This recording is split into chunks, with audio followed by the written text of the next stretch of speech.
मैं काशी विश्वनाथ मंदिर के प्रांगण में मौजूद नंदी बोल रहा हूँ। मैं आज ही आपको सब कुछ सच बता सकता हूँ। 2 मिनट लगेंगे, लेकिन मेरी आंखों से बहते आंसुओं को आप महसूस नहीं कर पाओगे। मैंने स्वयं अपने ऊपर इतने हथौड़ों और कई कई प्रकार के वार झेले हैं, जिसका दर्द और पीड़ा मैंने आज तक किसी को नहीं बताई।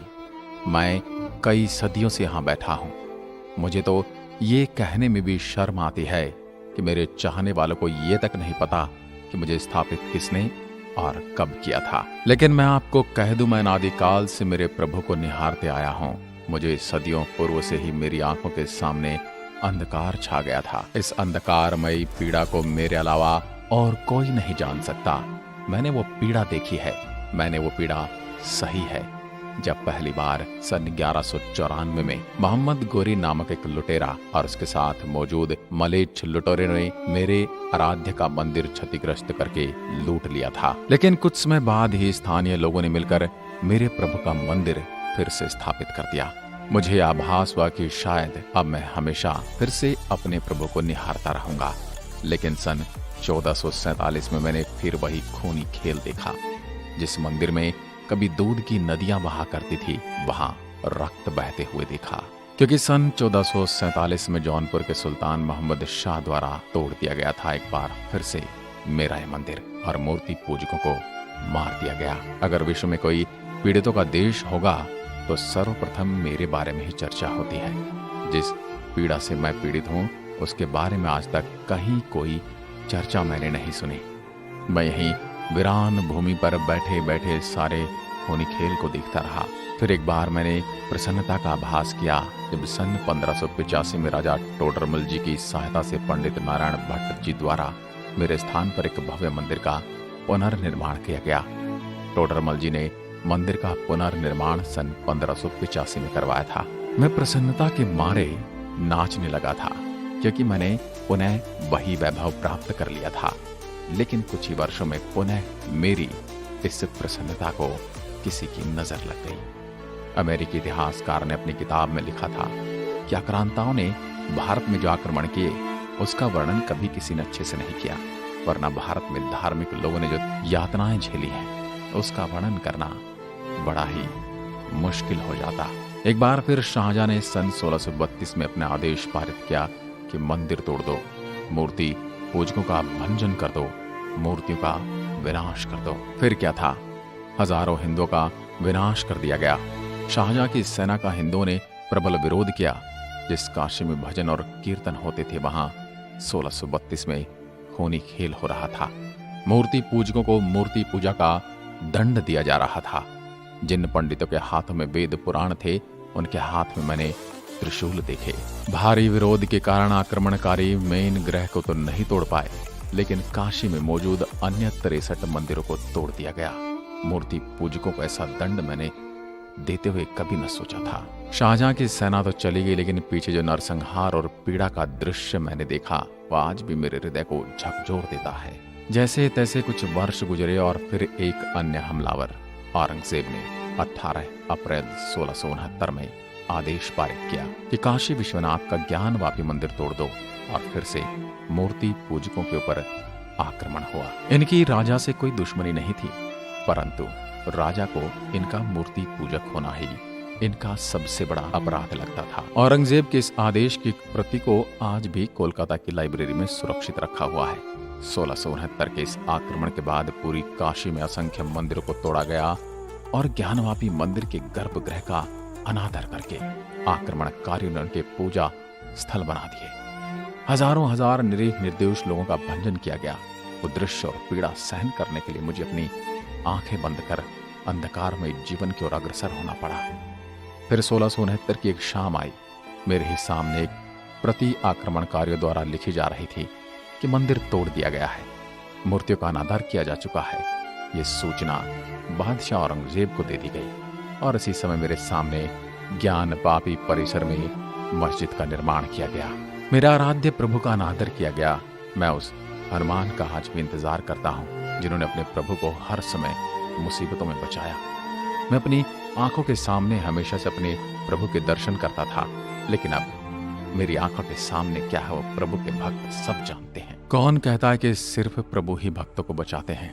रामायण काल में हनुमान जी ने हर समय प्रभु की छाया बनकर उनकी सहायता की थी। मैं आज मेरे प्रभु के चाहने वालों से उसी हनुमान होने की प्रतीक्षा कर रहा हूँ।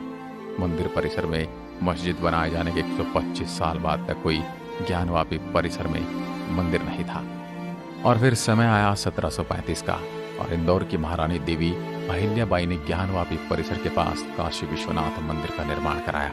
कुछ राजाओं ने मेरे बारे में सलाह दी थी कि मुझे इस स्थान से हटाकर नए मंदिर के प्रांगण में शिवलिंग के सामने स्थापित कर दिया जाए। उस समय महारानी देवी अहिल्याबाई का जवाब था घोर और गुस्से वाले स्वर में, नहीं नहीं, नंदी महाराज को इसी तरह यहीं बैठे बैठे अपने प्रभु का स्मरण करना पड़ेगा।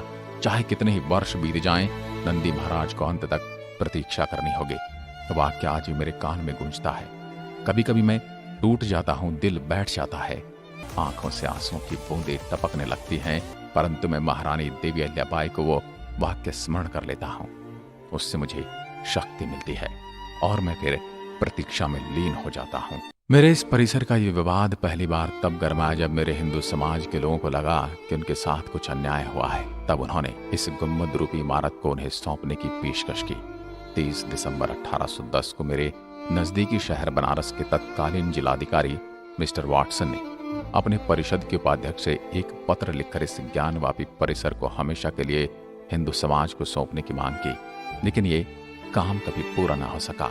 आगे आपको बताते चलूं कि 1829 से 1830 तक ग्वालियर की महारानी बैजाबाई ने इस मंदिर में ज्ञानवापी मंडप बनवाया था और महाराजा नेपाल ने मेरी प्रतिमा स्थापित करवाई थी। मुझे दुख इस बात का कि मेरे इस परिसर का जिक्र उस समय के राजस्व के अनुसार जामा मस्जिद ज्ञानवापी के रूप में हुआ, लेकिन एक बार फिर मैंने मन में प्रसन्नता महसूस की। 1980 के दशक में विश्व हिंदू संगठन ने कुछ राष्ट्रवादी ताकतों के साथ मिलकर ज्ञानवापी मस्जिद के स्थान पर मंदिर बनाने के उद्देश्य से एक बड़ा राष्ट्रव्यापी अभियान चलाया था, और हिंदू पक्ष की ओर से कुछ विद्वान थे जिनके मैं नाम ले रहा हूँ। हरिहर पांडे, सोमनाथ व्यास और रामरंग शर्मा ने मेरे प्रभु के इस परिसर को सर्वेक्षण के दायरे में लेने के लिए एक याचिका दायर की। 1991 में दायर इस सर्वेक्षण याचिका के खिलाफ उस समय काल के संसद ने उपासना स्थल कानून बना डाला, और इस कानून के अनुसार ये कह दिया कि जो 15 अगस्त 1947 से पहले से अस्तित्व में आए किसी भी समुदाय के धर्मस्थल को दूसरे में नहीं बदला जा सकता। ये सुनकर मुझे बड़ा दुख हुआ।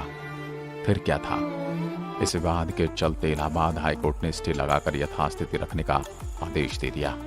इस प्रकार से विवाद ऐसे ही चलता रहा और मैं अपने प्रभु का स्मरण सब्र की गंगा में डुबकी लगाकर करता रहा।